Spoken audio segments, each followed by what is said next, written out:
Let's make this delicious dessert. Look at that fresh pumpkin. I'm not using no pumpkin from a can. I'm using the real deal. You guys could see how you see the fresh pumpkin. It looks almost like a cheesecake. It's so creamy. We already have our caramel in our baking pan. Today's dessert is very simple. So you're gonna use the same ingredient you use to make your traditional flan or caramel pudding. The only difference is that you're gonna add a little kick from the pumpkin and the cream cheese. The cream cheese is gonna bring that creamy consistent, and the pumpkin is gonna add nice flavor and texture. And that is why we have different ingredients, but it's the same method you're gonna use. It's just you're gonna add more ingredients. This is the way that I explain it, so you could have a easy idea. You don't feel like it's complicated. If you know how to make flan or caramel pudding, then you're gonna be able to make this. Just adding more, and because you're adding more, then you're gonna have to add more egg. 1 egg for the cream cheese and 1 egg for the pumpkin. So if you normally put 4 eggs, you're gonna add 6, and if you put 5, you're gonna add 7, depending on how do you like it. But I'm just giving you an idea what changes. Okay, I'm gonna be cutting the cream cheese right in half. I'm only gonna use half, and I'm going to be using 1 cup of the already cooked pumpkin. Here you have it. I cut it in half, and I'm only using half. Our pumpkin up here, we're gonna wash them and put it to boil. We have 5 pieces of anise starch and 2 sticks of cinnamon. To add it to our water, we're going to put also a pinch of salt. I'm sorry, the bell is ringing. To our water to boil our pumpkin.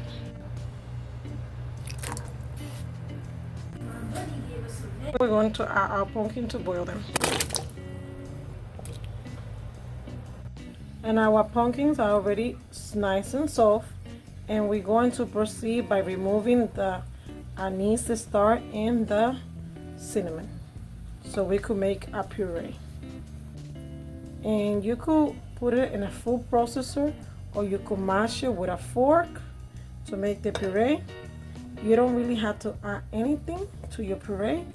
It's just to have a consistency that you could use the measuring cup to measure, so you could have a precise measurement. Now we're going to smash them to make our puree. And you're just gonna mash them. Oh, I see a piece of anise right here. Don't worry, if this happened to you, you don't get to remove everything. Before, see, I see an anise star seed in here. When you're going to, before you put your mixture into your oven pan, always strain it, pass it, right, strain it. So then like that, if there's any pieces of eggshell or anything, you will always know, because you're straining it. Then like that, you'll be safe. That's the reason why you have to do that. There's rules on baking that need to be followed for a reason. See, it's another piece. Sometimes cinnamon and the inside of the stick have another piece, like a tiny pieces, and in the boiling process they can come out and stay inside. Now we have the ingredient. We have 6 eggs, the 1 cup pumpkin, we have a 63 millimeter of sodium. We have 1 teaspoon of cinnamon, and we have 1 teaspoon of pumpkin spice. We also have 2 teaspoons of vanilla, and half of our Philadelphia cream cheese. We also have 1 can of condensed milk and 1 can of evaporated milk. First, the last thing we're going to put in the blender is the eggs. First, we're going to add our cream cheese, the condensed milk and the evaporated milk, and the spices. Once all of that is mixed, then for last, we're going to add our vanilla and our egg. We are going to break our egg. We are not going to make too much mixing on our egg to break it apart, because it's gonna get a lot of air if you start mixing like crazy. And the less bubble that it gets, less air that it's gonna get. And that's why we add it into the blender last, and we only just, by the time you count 1 to 3, 1 to 3, that's how much you're gonna have it in that blender.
Already have on the stove this baking pan where I'm going to put the other pan inside.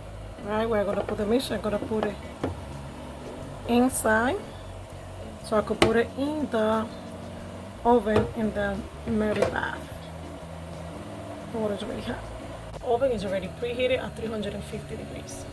Place a spoon here just so when you put the liquid, it could be unified, meaning that it could go left and right at the same time, and it's not just pushing anything from one side or the other.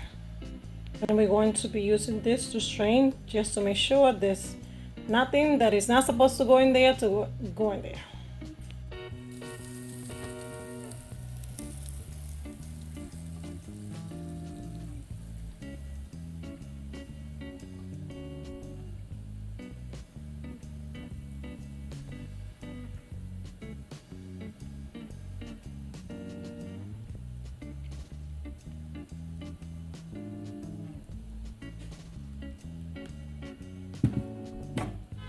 All of that residue from the eggs, and that's the reason why I like to strain it, because otherwise all of that is going to be on your dessert and we don't want that. Now I'm going to put foil paper, and you have to make sure you squeeze the ends. I'm going to put foil paper to cover it, and you have to make sure you squeeze very good so you can seal it, right? Because we're going to put it in a Mary bath on the oven, and we do not want any steam to go in or any fluid. Now we're going to put it in our Mary bath. I already put it in our Mary bath. We're going to put it in the middle of the oven, right in the center, and we're going to let it bake for 50 minutes. When 50 minutes pass by, 50, you're going to put a toothpick or a knife to make sure that it's come out clean. If it comes out clean, just take it out of the oven, let it cool off to room temperature. Then you're going to put it in the refrigerator for minimum of 5 hours or 4 hours or overnight, and then you're ready to serve. And the 50 minutes already passed by, and look how nice this dessert look. Wow. Delicious, delicious, delicious. The best thing is when you make a delicious dessert and you get to enjoy. Oh, delicious. Delicious. It's like I don't know how to stop eating it because I feel like I'm eating a cheesecake